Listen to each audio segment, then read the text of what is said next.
We told you about a tragic three-car crash just weeks ago. It claimed the life of this beloved York pastor, Larry Katz. And tonight, you'll get to hear from his family. Katz was a father, a grandparent, and a husband, but most of all, he's being remembered as just an amazing individual. His family believes he is now with another family member resting peacefully.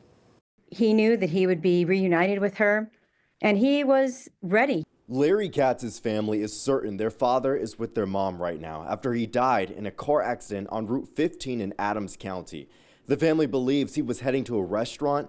Lori McIntyre, his daughter, says it's a place he would go to often since the food reminded him of a very special person. He went to this restaurant because it was the restaurant where the food tasted most like my mom's home cooking, and he missed that because she'd been gone for about 6 years. It was a three-car chain reaction crash that took Pastor Katz's life and caused him to leave behind his second family at Grace Fellowship Church, where he ministered for years. The life of Grace Fellowship will be marked by love and kindness and companionship. His family says he practiced exactly what he preached. He just made everyone feel good. He made you feel loved. He made you feel seen. Larry's family remember amazing moments spent with the dad, grandfather, pastor, and friend.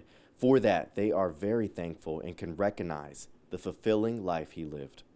We want to be sure to do it, to love our Lord with all our heart, soul, mind, and strength, and to love each other with the same kind of intensity.